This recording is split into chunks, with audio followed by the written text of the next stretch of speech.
You bad boys. Shame, shame. How many of you knew you were doing something before it got pulled? You shameless people. Fair enough. It is an interesting thing, though. I mean, you talk about did you have a site pulled? There are lots of people who work in the affiliate space. I mean, Todd here did remarkably well in his old Black Hat days. Now he's whiter than snow. Until they all got pulled. Yeah, but I mean, if you're just working in the affiliate space and stuff like that, and there's no big brand to worry about, then you don't worry about putting your hand in the air and say, yeah, we got it pulled. And the following day, I had another network with another 1 million fake links up there, that kind of thing. But when you are a big brand and a recognized brand, then that's when you've got to be a bit more careful, I think. We are going to move to open questions in a moment. If you have a question, put up your hand and away you go. Matt McGowan, who's marketing for SES, has the microphone. And room monitor. And room monitor. Yeah. He's been promoted. He used to be vocation at last, Mr. McGowan. Thanks. As far as big companies being able to get away with stuff and then when they do get caught, recuperate really fast, do you think that has to do with Google trying to keep those companies happy or Google worrying about their own brand? Because I know a couple of months back, Jeremy Shoemaker wrote a post on making Google look stupid, how John Chow was doing stuff, and he thought that Google wanted to maintain its own image. And do you think that's their motivation, or do you think it has to do with the brands that that they're basically promoting by including them in their search results? It's like Mike already said. It's about Google's user experience and what people expect to find.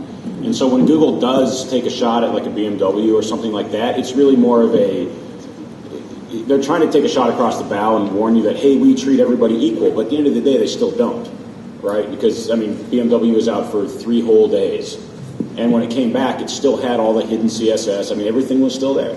So it's about what users want. It's not even about Google's brand in particular. It's about what the users are expecting to find in the search results. Because if they don't find it, they're going to go to Yahoo or Bing or wherever else to find what they're looking for. And if you think Eric Schmidt said in an interview towards the end of last year, I think, about building a brand and creating a brand, that's where it is. That's what they're looking for, people actually creating brands and, the traffic that's going towards them.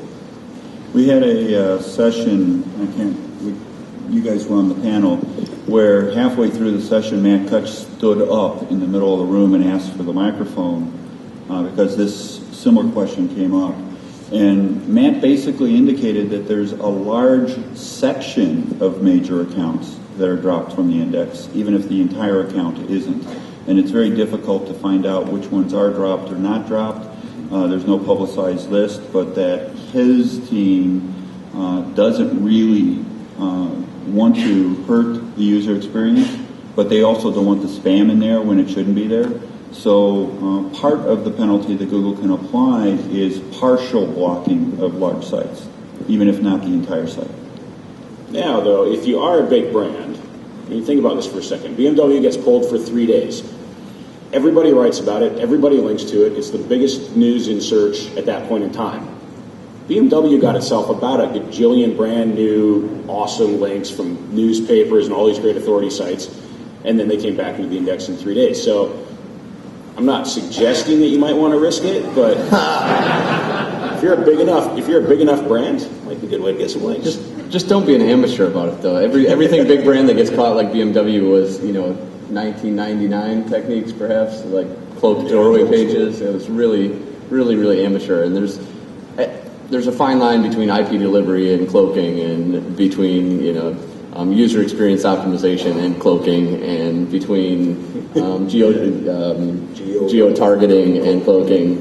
And that's it, guys. If you're going to get pulled for something really cool, not something really stupid, But I think that's the message, that if you're a large site, if you're a brand, you really don't even have to be doing that. No. I mean, you're going to be there for your name. You're going to be there for for some very specific products. In the news industry, you're going to be there, and you're expected to be there. There's really no reason to go overboard with these. And traditionally, it's stupid, hidden text, hidden links, doorway pages. That you don't have to do that stuff. So really, it's kind of ironic that they get busted for doing things that they really didn't have to do in the first place. They'd have just, built the site correctly and had a clean architecture. would have been fine. Next question.